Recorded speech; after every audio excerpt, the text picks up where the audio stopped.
rocks, rocks, and more rocks. Now, something interesting about these rocks is that they're all worn smooth. You can see how water action has worn and tumbled all these rocks through here. And this is a dam in here, and you can see behind me here, let me get rid of that rock.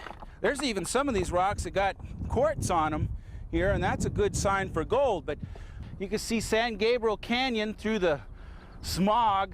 LA's got some of the worst air anywhere. And the San Gabriel River, and up here is Mount Baldy, and this big alluvial fan out here is all a bunch of gravel that's been eroded out of the canyon up there from the mountains. Now there's good gold up there in the San Gabriels, everybody knows that, but down here in these flats in the city, all this gravel out in here, it's got gold in it.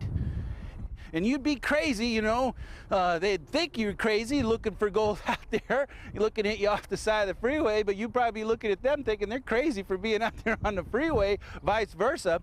But they're finding gold out here. Now I'm going to introduce you to a gentleman by the name of Ralph Yager, and Ralph will change your idea of somebody that's crazy for looking for gold here in the city. Now this is pretty cityfied here. On this side, you can see these big sand and gravel outfits. Now, they're not going after gold, but in a way, they're doing a lot of the work to get the gold and maybe not knowing it. And these are real interesting operations out here, these sand and gravel outfits, in the aspect that you can get gold out of them. Now, we're going to talk with Ralph Yager, and he's real secretive about where he's getting his spot, but he is getting a whole bunch of gold in a kind of a unique way. This is all aluminum sluice. I probably could show you how it works here. It looks like this. Everything is all aluminum.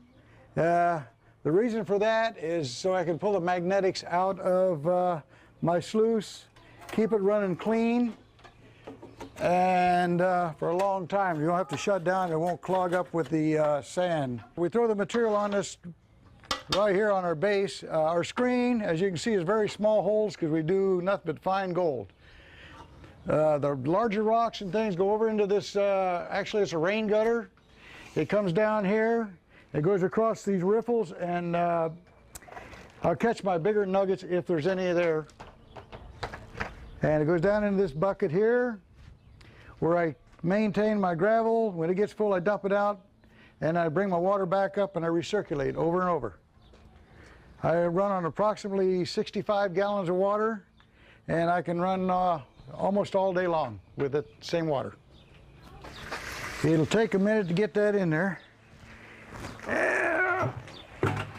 I swept a lot of those buckets where I swept up out. I have to go through it again. Yeah, there's one of the good ones. If we can get two of those in here, we'll get enough color I can show how they process. Now all you do is wait for the water to fill up and we're ready to start running. Everybody thinks everything's got to be a big operation. Well, we can go ahead and start this thing up now. With this lever right here, I can adjust my flow of water over here to whatever I want it to be and regulate the velocity that goes over our riffles here. With each scoop, I put in slowly. I go in underneath with a magnet, and I pick out the iron. It keeps from packing up, and then you can run for extended lengths of time. Of course, the coarse stuff goes out and into my nugget trap. Mining gold is nothing but classification by weight. That's why I keep everything down to size through the screen. It takes a lot less water pressure to move a light rock than it does a heavy. So we take the heavy material out first with a magnet, and makes your machine a whole lot more efficient. I got hooked up with a GPA through a neighbor in Adelanto, California. Bob is his name. He moved recently into Nevada, but he got me interested in it, talked to me and my mother, and talked us going into the Alaska trip. And from that point on, I got involved in it and learned. and really came a long way with it. It was quite an experience because when I joined the GPA, I didn't even know how to pan. I didn't know anything about it. I had an idea where gold was at, and without the knowledge that I picked up, basically, I wouldn't be here doing this today. This is a classification right here of nothing but anything over 1/16 of an inch will go on my sluice. So it takes a minimum amount of water washing the material. The gold being heavier will stay in at the last, because if you have a bigger rock in there and you try and use the water to move the big rocks out, it'll blow the small gold with it. So if they're all about the same size, it takes a minimal amount of water to move the material. Anything that's larger will fall down here, the water will wash it down, and this is what I call my nugget trap. Anything with any heaviness will get caught in there, and then I catch my gravel so I won't get it back into the pump, and then I recirculate my water back. So are you classifying this material here? This is classified to 1/4 inch. No use bringing rocks home. So you all do the best you can. You classify it, get it in as good a running condition as you can, and then bring it home. But you don't bring big rocks home because there's nothing in them. If there was something that big, you'd find it by looking at it. This is only the first process of gold. There's a lot more steps in it. There's an enormous amount of time that goes into doing gold. Finding it is half the problem. The other problem is getting it out of the sand and getting as most as you can out of it. I have processes that this is only step 1 of mine. I'll show you how to do the black sand and then how I clean my gold. And everything is done by hand. And without giving away your spot, it's someplace close here to your house. Yeah, the dirt actually come out of the San Gabriel's, but that's as far as I can tell you. That's more than I tell anybody else. I usually just tell them Southern California. Besides, if I gave my secrets away, I'd be tripping over everybody else like the old days, the claim jumping, you know. Oh, I got a strike, and next thing you know, you got the guy camping on your property, and you're shooting each other over it. And there's probably a whole lot more strikes out there that a lot of our members have, and private people also, that they don't say anything about it, and that's why they still have it. But then again, what I get is all that fine gold that a lot of people don't like to mess with. And you put enough of it together, and you really got something. You'll notice that my water's running clean. When it starts to get muddy, I put my clay gun in there. I run the same water over and over and keep it clean. This thing would be done. It'd be done in right now if you don't remove your black sand. And that's the reason for the magnet. Yeah, but you get some gold that sticks in with your black sand. Right. That I don't mind a bit because, like I say, I'm not throwing the sand away. I'm just redirecting it, so to speak. Without redirecting my weight, I would be unable to run past this point because my whole machine would be packed up with black sand. The gold would be getting on it and just sliding right over from ripple to ripple and right out the back end. Black sand is one of your worst enemies when it comes to fine gold. And I found out if you can get it out about the first thing, or most of it, it makes the process a whole lot easier. How much material will you usually run in a? In a run, I usually do 6 to 8 buckets. It depends. Some's richer than others. I run to a point where I feel I should stop by just looking at what's happening with it. You got to read the machine basically. Have you gotten some nuggets? I get a few. I can show them a little later on. They're just about half the size of a pea. You get a whole lot more fine gold than you do the nuggets. That's one of the things I don't like about dredges, although the dredgers say, yeah, they get all the fine gold. Well, they can't get all the fine gold because with the velocity that water has to move the rocks that they put in there, they don't get it all. They get some of it, but they don't get it all. They blow out a lot. Yeah, I could see the gold coming out of that as you're going down in there.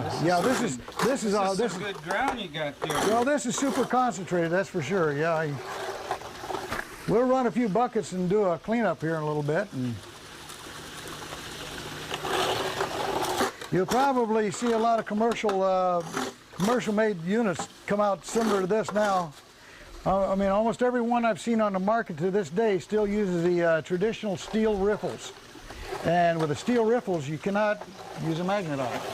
When you do that, you magnetize the whole machine, and that's why this is just a little bit better. The aluminum. Yeah, the aluminum's better. I think people always think you got to go to Timbuktu, you know, to find places where people haven't worked it out or looked for gold. And this is a pretty populated area to still have well, there's gold under the ground where we're standing on right now.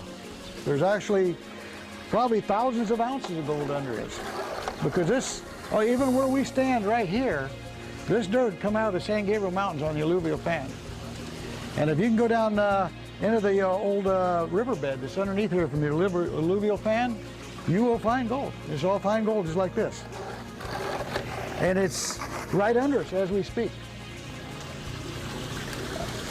There's a lot of places that's got gold there. People just haven't looked for it. You got to look where it'll be trapped, and you'll find traces of gold. If you can trace it back to a better source, the closer you get to the source, the more gold you get. But you find the main source and you're okay. And gold is not easy to work. It's time consuming. If it was so easy to work, it wouldn't be worth $300-400 an ounce, whatever it sells for. And a lot of people get disgusted out there. They'll fool around out there and they'll pick up a quarter an ounce of gold, which doesn't look like very much, but at $200 or $400 an ounce, a quarter ounce is what, $75, $80, something like that.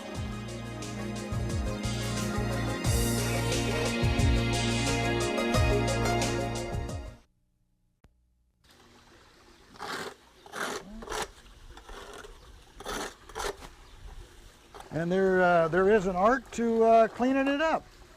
Getting it's one thing, cleaning up's another, and doing it where it's really clean is quite a chore and very time consuming. How many ripples down you work there? Is this 3 or 4? About 4, right about here. When it hits in there, then it's time to quit. At least that's when I quit. I'm probably running better than a 98% ratio on this. I got to come in here occasionally and get bits of iron, and if I do, a lot of times when I'm over here doing like this, if I have something in there, I can kind of spot it. Try to keep the iron and things out of my riffles. Just keep as much heavy as I can out of there. You can start seeing some shotgun shot popping up here. Shotgun shot. Yep. Whoa. That's a lot of lead. That's a lot of lead. Shotgun shot, rifle bullets, and some of the items I pull out of there. We do clean up the environment a little bit, reclaim the shot. Mm-hmm. Get that down and get back to work here. Jade? Jade. Looks like jade. Yeah. Smooth and green. These magnets, I wear them out all the time, and this riffle here, I've had to replace 4 times. From all the wear, just hours and hours and hours out here on this stuff. So what songs do you sing? Whatever comes to mind. Usually they're not too good because the neighbors kind of close their window. You ever get the neighbors wondering what you're doing? Crazy guy thinks he can get gold around here. Yeah, they used to laugh and point, and I used to have police come by here and say, "Hey, what are you doing?" And oh, that's neat. And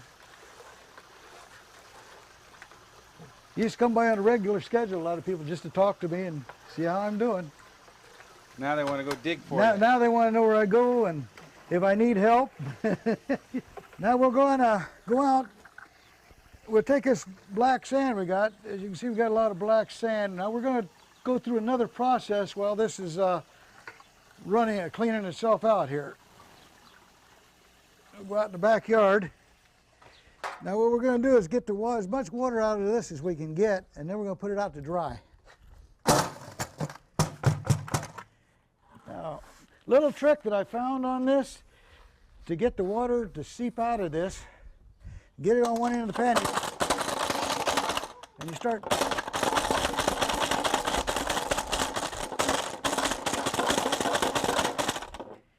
and that'll help you get a lot more water out of it, so it'll dry quicker. Let's just spread this around these pans. We'll set them out in the sun here. Well, we can set them over here on the patio. And while this is drying, we'll go do another, do our cleanups. Let me get some more pans here. But I use all aluminum and stainless steel to keep the rust, from it rusting. Set these out here. That's one fortunate thing that I have, is I have a good wife to put up with all this. Okay, now we can go out and do our cleanup on this next one. You gonna lift that off of there? Oh, Yeah. That's some yellow. Yeah. Yeah, we'll go take a look at it in another form here. Oh, it's nice you got your operation right here. Oh yeah, next really, to home. Yeah. But some people would ask, well, how come you just don't run where you're at? Well, for me to get to the point I'm at right now, it would probably take me a full day. Yeah. Now I can bring home and I can do, once you get your material in your house, you can go out 4 or 5 times. When you try to do it all in one day, you're going to take a couple hours to classify it down, a couple hours to get everything set up, haul your water or whatever, wherever you're working. And then you've got to run your material, break everything back down, drain it, and come home. And then you have to do it at home, and you're limited to the amount of material you can go through. But if you pick up all your material, one day picking up all your material, then you can do the rest at your leisure and not be packing everything into one day. And here also I'm working under controlled conditions. As I say, I adjust my water to exactly the way I want it. Nothing ever changes, so you got total control over everything, over everything you do. Don't spray the camera, man. I can get you some new carpet if you want some new carpet. Oh no, I wouldn't part with that carpet. So you don't find any like big No. chunks? No, I don't even look for them. I'm kind of like the old miners the old days. They're so rare that I spend 99% of my time looking for that and not get my work done. So these are kind of, you group these nuggets and stuff in here, these little bigger pieces in with the rest of the stuff you find because they're kind of rare. Yeah, they're rare. The size is rare. Stuff over there. Yeah, that's it. Well, this one seems pretty coarse here. It's Yeah, got, that's, I occasionally get one like that, but like I say, they're few and far between. it's been traveling a while. It's been traveling, but hopefully we stop the traveling. It's traveling ways for a while.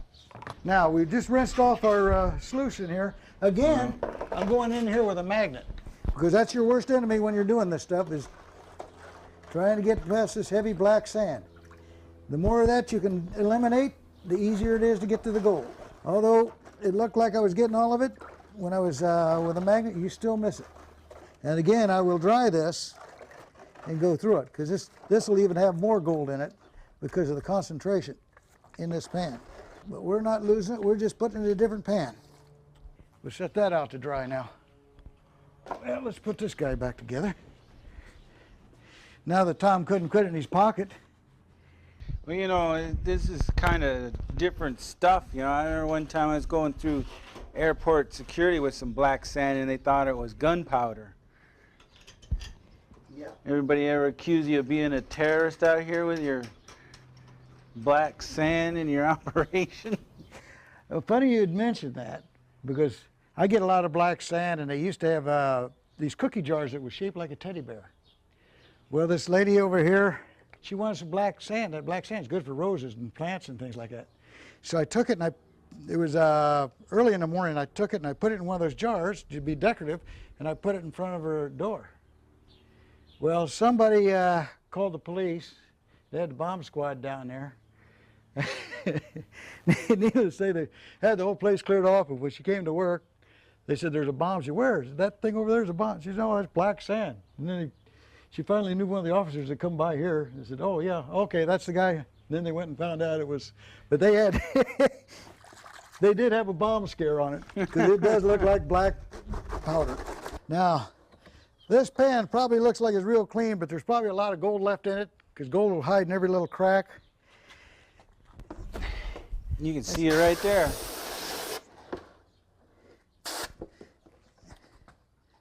There, you see that? Yep. Just when you think you got it all. And again, if I add water and put soap to this and scrub it, I'll get more. Okay, I use Dawn soap to break the surface tension, because now I'm going to be getting into, in fact, I don't know if you can see that surface tension leave in or not. Surface tension will float the gold. Yeah, we'll, when I get enough down here, we'll put some raw water in it and show you how the gold will float. Yeah, that's a lot of black sand in there. Oh yeah, and look what we've taken out. But a lot of this is hematite. It's not magnetic. You ever take your dog out there? Oh, not anymore. I used to. She's getting a little bit old right now. She's 14 years old. It's starting to show up now. Yeah. Starting to get the gleam in the pan. Yeah, we're starting to get there. My next stage is I take a 28 mesh screen right here and I classify again. Most people try to go all the way with this stuff, and they can do it, but they're going to lose a lot. Now this, it's kind of hard to see with the soap in it. You get your larger pieces of gold in there, which I do by hand. I'll show in a little while. And again, this over here where you can get it flattened out. I'll go in with a magnet. And we will pull the stuff out again. Now we got everything classified the same size, and I'll take the iron out, and that'll make everything real easy to separate. Okay, now that we got all this black, or the iron out of it, not the black sand, there's still some hematite in there. Now what I do on this is I'll just work this sand just like this and watch for my gold to show up, like it just did right there. Well, I'm just doing nice and gentle on this just to pull the black away, but I have to make sure it's in this water with no surface tension on it, because when I get here in just a minute I want to show just how this gold will float. And as we speak, we'll still lose a few pieces. I'm getting a little rough with it myself now. But it's all going into the tub. Right, that's the whole thing. That'll be all processed out of there. Well, that's how come I found a lot of ladies make pretty good panners because they got the patience. They have the patience. They do have the patience. You just got to come up real gentle with it. That the train pulling up to haul the gold away? That's it. Got so much gold you need a freight train to haul it. There you go. I got my own private boxcar. Look at that. Look at that yellow. Yeah, you get enough of those pieces together, they are pretty. They'd say that, you know, if a person's good enough, they can tell even on which side of a mountain something come off of. But I haven't run across anybody that good yet. Well, you said it was fine gold, but you didn't say there was all that much fine gold. Actually, if you really look underneath that, it's a lot finer than that. But this is where it gets time consuming now. Well, when you pour it into a gold bar like that, it don't matter if it's a nugget or a little itty bitty piece, it all adds up. It sure does. How gold will float. Now I'm going to add fresh water in it, which is kind of hard, and we'll get this gold to float for you. In fact, it's floating right there. You get back and you get air to it, and you can see that gold floating there? It just floats right on top of the water. That's the surface tension of the water is picking up those thin, flat pieces and floating it right on top. And if you add like oil or gas, those oil products, it's going to increase that and make it float even more. Tenfold, yeah. Now, when you put soap in, it breaks the surface tension. If you'll watch that, I'll put a drop of soap on this, whoop, and it disappears. It all goes to the bottom. It will no longer float. As long as you break that surface tension, and that's the way you kind of keep control of your real light gold. This is another, go right back to why I do it at home. Most of your water out there in the streams and everything are hard water, or is hard water, and it'll cause your gold to float. You could have a pan full of gold and be panning it out in that hard water and end up with nothing. There's some flakier pieces in there. Yes. Anything larger than that I took out and I put in this other pan, which will show how we get that out. Well, that's got to make you feel good. Oh, you betcha it makes you feel good. A lot of time and effort. I mean, you don't just actually go up there and fill a bucket. Most people have that conception that they can do that. There's a lot of work involved before it gets to that point. This is where, on my scoops, running my material, this is how much material I do run. These are 2 of them. I've probably thrown 4 or 5 away. This was worn, this is what they start out with, and that's what I wear them down to, and then I have to go to a new one. But this one here is slightly used. You can see just the edge of it leaving now. But that's what they look like when they're well used. You're watching Gold Fever! Now this is a residue that was picked up when the sand was wet, the black sand was wet. This is the material that stuck to it.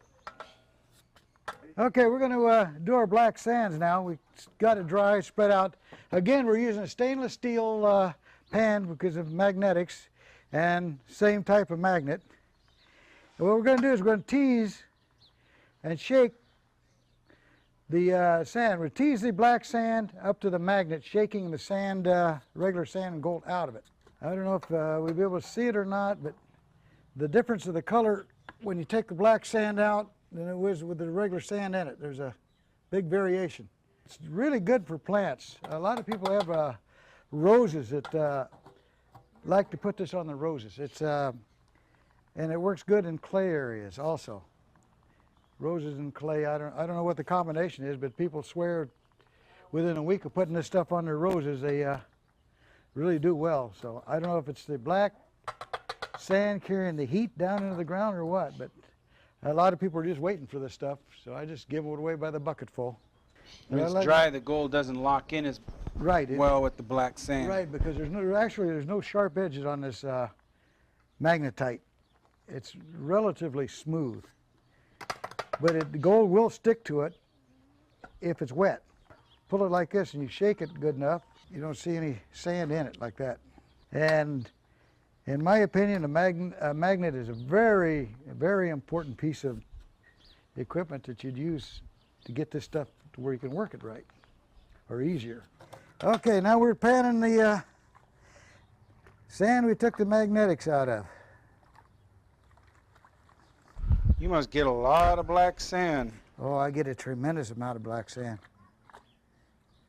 But it's always associated with your gold, and it's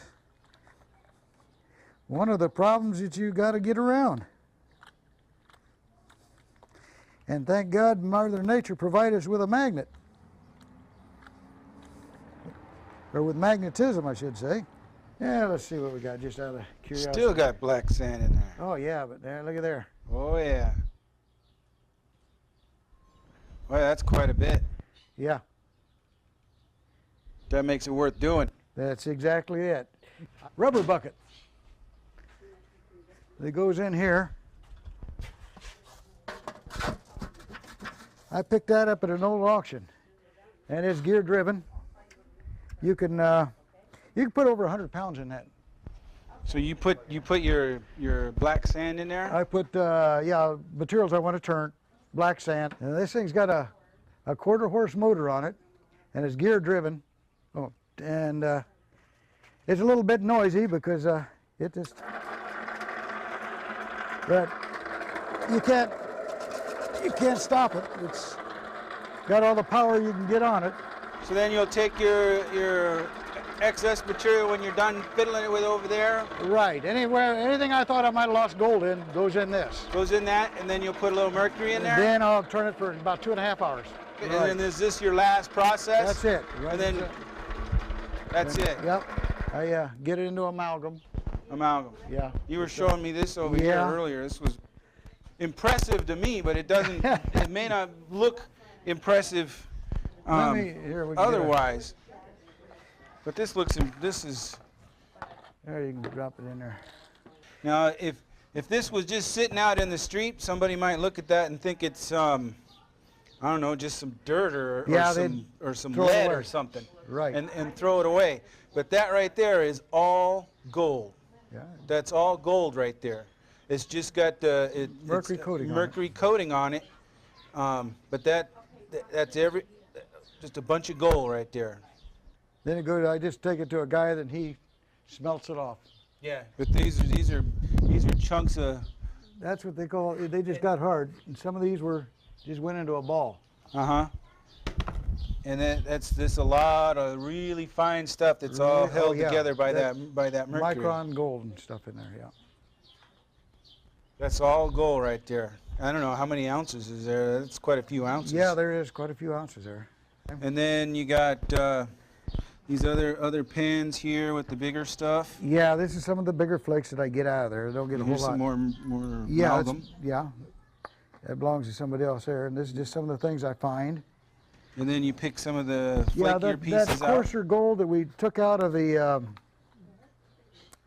screen that we screened out before we panned it. Then I take a paintbrush and brush it all off to the side like this. So this is a little bit coarser gold. That's just one more step that you do. Now you get all this gold.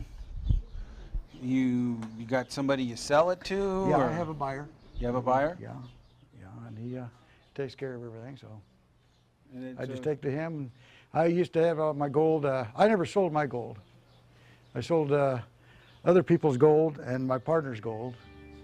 And I took all mine and had mine put into 999 bars and been saving it till I get ready to sell it. Just sitting on it. It's a labor of love? A little labor of love, yes. That's the only hobby I've ever had that paid for itself. Yeah. Can't complain. It's done well with it. Well, keep on digging. Thank you. Show you really how serious he was of losing anything. Make sure he caught all his gold. He didn't want to lose anything at all. There's one. Oh, yeah. So did you get any gold out of there? Oh, yeah, he'd get gold. Come out here, clean the holes out. Yeah, he'd fall into it. He'd come over later and collect it all out and pan through that. He enjoys it. It's a hobby that he really enjoys. It's fun, and it's kind of brought the whole family in because we go, my mom goes to Alaska with him now and just gets involved in this. And we also go to the gold shows that are local, and we have fun helping out, and we just enjoy it. And the kids enjoy it. Going out and they come out and come over and they go over with Papa and help him with his dirt. So it's fun, they enjoy it.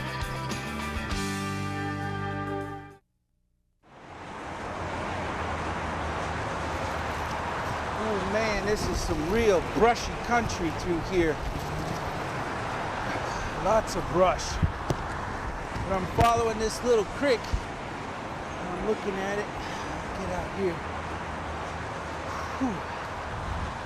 I'm following this little creek along here, and it normally doesn't flow water. But you can see all this black sand flowing down through here, down through the bottom. And this is back up in the canyons and the hills. That's where the gold's coming from, is eroding out of these hills and canyons and making its way down in there to the alluvial plains. We're trying to catch some before it gets down there. Man, this is real brushy country though.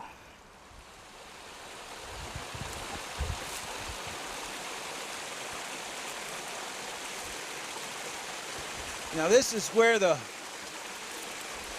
water's flowing down in here into this culvert.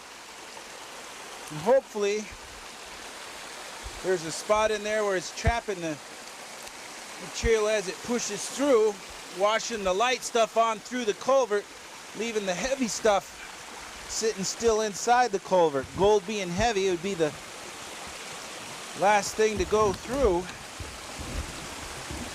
if I can get through.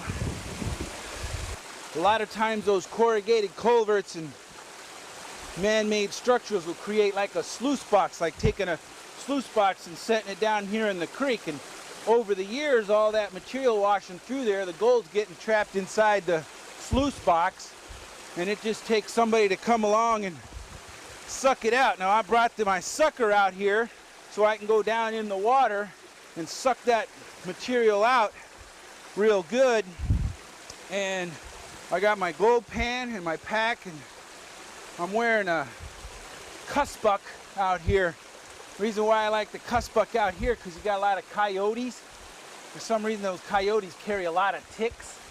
So I found there's this area out here is just loaded with ticks, and I should be using some bug spray. I see the cameraman's not too happy about that. Look at this. See, you can see here the black sand in this stuff.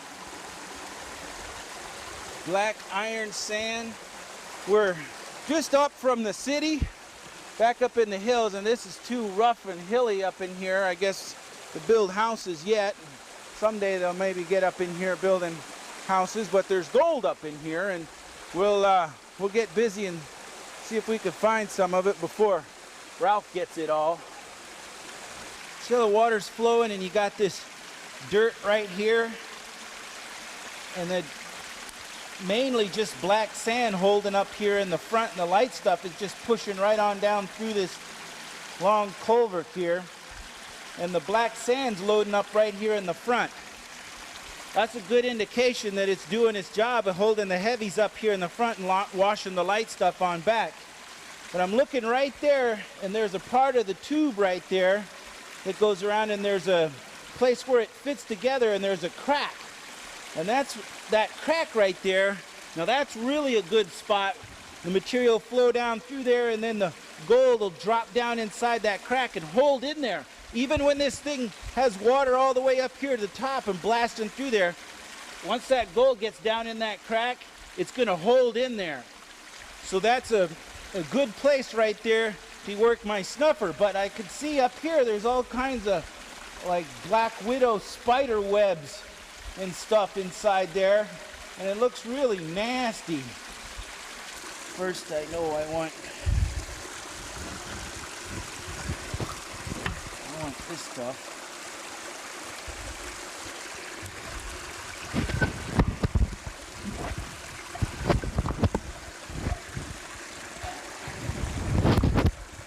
Oh, don't go down there. Now I'm going for the crack.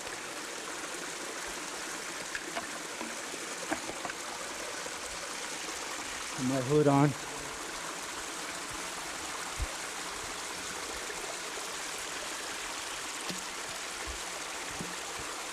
It's good material right there too. Ah! Thing is, that gold will stay right there on the bottom.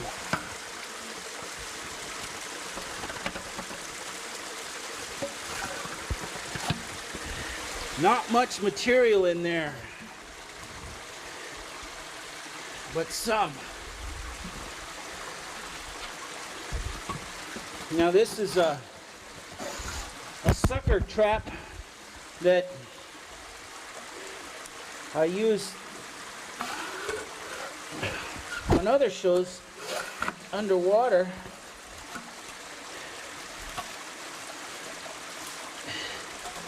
Oh, I'm losing my material.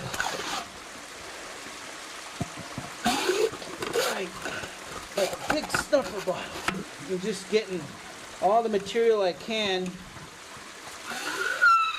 out of that little crack right there. Now I'm going to use my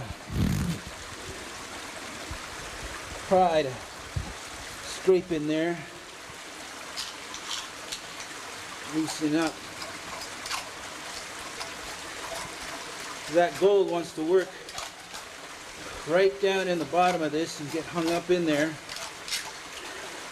Loosen it up a little bit so I can suck it up.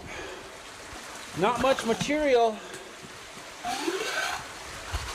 but it's the kind that you want. Keeps filling up with material coming down in here, but I think I got the good stuff there in my pan. I'll work my way out of here. Oh, I got spiders on me. Yeah, I know they get a lot of rattlesnakes up in these canyons too. Now we gotta find a place to pan this. Make a little hole here to pan in. Don't need much water. Loosen that all up.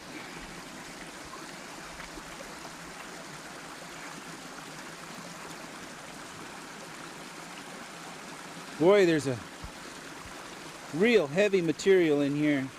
Feel the weight of it. I know there's got to be some gold in here. How much is the factor? This is a pretty known gold area. They had a pretty good gold rush here in the 1850s. Well, hitting on a bonanza. I don't think we're going to get rich here, but there is some color. Just a little bit of color. Let me get it around here so you can see it. It's not much. I was hoping for more. Had to find that spot where Ralph's at. Let me take it down here. Do my fanning action. See the yellow gold right here? Little yellow specks of gold. That piece right there. One right there. No real bonanza. It might be blowing too hard through there, but it's trapping some gold. Look at that piece float. You can see the gold right there. I don't know if you can get that on camera. They're pretty small little pieces. But this creek has gold in it, and I imagine you can get into areas where it's more pocketed. It might be a little bit deeper down out here. But the amazing thing is in and around these cities, a lot of people look at it and they think, well, gee, you know, there can't be any gold in there in the city. But it doesn't matter to the gold. It's always being eroded and washed down and working its way. That's why you find nuggets that are real smooth, because they're traveling, they're rolling along, they're moving, they're constantly moving over the years and years, and they come in and build a big concrete drainage ditch, you know, like for the LA River, and the water flowing down through there. It's pushing that material through there, and the neat thing is a lot of the cracks and the crevices in the concrete, not in the bedrock, but in the concrete, the gold's trapping in there. And I even know back in the day when you could do something like that, guys dredging in the LA River during rush hour traffic, and my dad had done this, and there's all the cars stopped up on the freeway, and then right over there they just stop and go over there and pull out their 3-inch dredge and work those cracks in the concrete and get a whole lot of gold, more gold than I'm getting here. The neat thing about it is a lot of times they'll come in and they'll clean out all that dirt and debris that comes down into those concrete drainage ditches. And by cleaning that out, that's just moving the overburden out of the way, because the gold, it's not going to be inside that debris. It's going to be trapped down inside that bedrock on the bottoms of the concrete, like the little trap that we're working down in there. So you can't really go in those because they're dangerous. Every time it floods, there's always somebody that drowns in those drainage ditches, in the because it just takes that much water down in there, and people shoot down through there and then they can't get out, and they're doing rescues all the time in there. So I don't recommend going down in there, but I'm just telling you that there's gold down in there. And we found a little bit today, and Ralph found a whole lot out there. I'm going to have to follow Ralph around and see if I can find his secret spot, but I think he says he's pretty much done with his spot right now. And so we thank you for tuning in here on today's show, and maybe you can find some gold in your backyard. All you got to do is look.